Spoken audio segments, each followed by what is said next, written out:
Thank you very much. I'm actually very honored to be here at the anti-aging conference. I've enjoyed it very much. This is actually my first time either presenting or being here.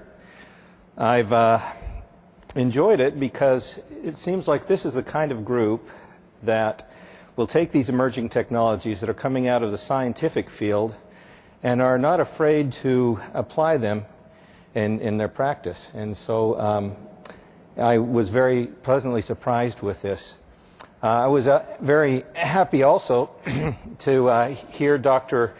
Grossman's introduction to the future of anti-aging. And he mentioned nanotechnology as being one of the sources of our future bridges to anti-aging medicine. And nanotechnology is an absolutely fascinating field. I've worked in it.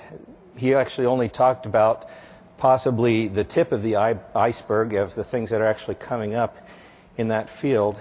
There are other emerging fields of science that are also very exciting and will have application to medical science in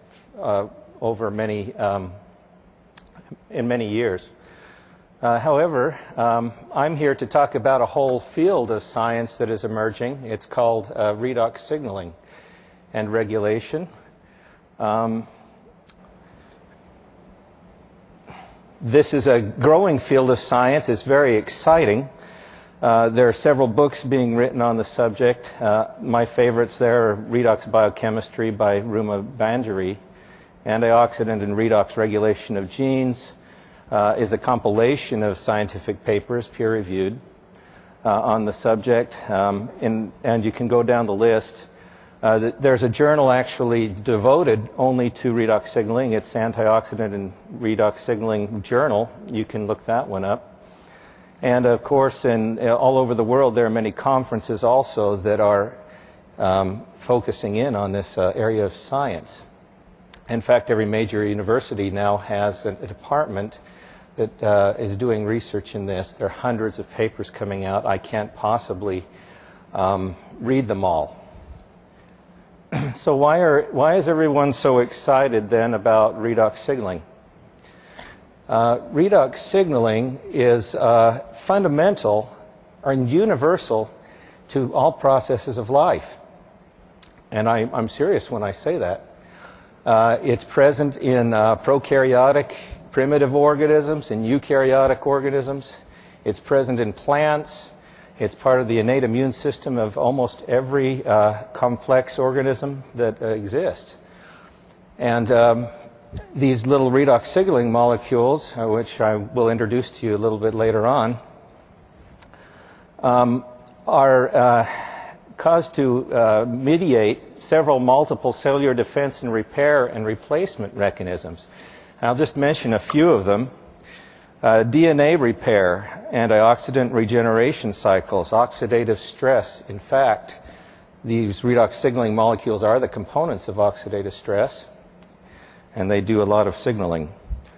Cell division rates, tissue regeneration, blood flow regulation, vasodilation and constriction, inflammation and antimicrobial defense mechanisms, leukocyte adhesion to the endothelium, immune response, protective enzyme production, efficacy, cellular apoptosis, death domain messengers, vascular regenerations, and many more are underneath the auspices of redox signaling. And this list is expanding exponentially. In fact, it's very exciting to see, but it's a little bit confusing because it affects the biological organisms in so many areas. So if you were to actually sit back and look and stare at this list for a little bit, look at the research, I have seen sort of a pattern emerging in what redox signaling actually does inside the body, and many others then have been working on this same bend. First of all, I'd like to introduce to you what the redox signaling molecules are. They're just simple rearrangements of the dominant molecules that exist in cellular fluids, meaning water, sodium chloride, nitrogen.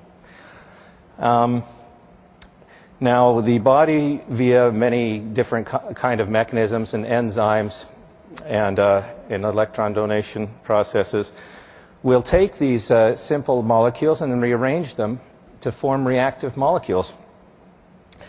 And through reduction and oxidation methods, and that's why redox is so named, these reactive molecules then are manufactured by the body.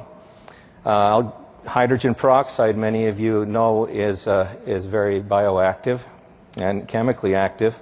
Nitric oxide is also very active in many of the signaling processes in the body. Superoxides and hypochlorites play very important roles in the immune system. And there are more than 20 other kinds of molecules then that exist, redox signaling molecules that exist as part of this redox signaling network. And so what do? First of all, we have mentioned that they're very reactive. In fact, they're categorized in the literature into two areas: reactive oxygen species and reduced species. So, for example, the reactive oxygen species has free radicals in there that can cause damage and aging to all of your tissues. And they're also strong oxidizers and reducers and participate in almost all of the cellular processes. And by themselves, if you isolate them, they're toxic. So the body sort of does a balancing act, I suppose, like juggling knives. It uses these toxic molecules as signaling messengers and in other biological capacities. But they're difficult to work with in the laboratory because they're so reactive. They will pretty much degrade. So wouldn't it be nice if we were able to form a stable combination of these reactive signaling molecules? Now let's even go beyond there and say, wouldn't it be nice if they were non-toxic? How about if they didn't react with your environment so that we could actually store them? That would be pretty neat also. Very well. I'll talk a little bit about that later on. But the body has us beat in this regard. Because as far as I've studied, and I'm not a physician, and I have nowhere near the medical knowledge that many of you do, but the body is able to produce large amounts of these mixtures of reactive molecules in balances that are non-toxic.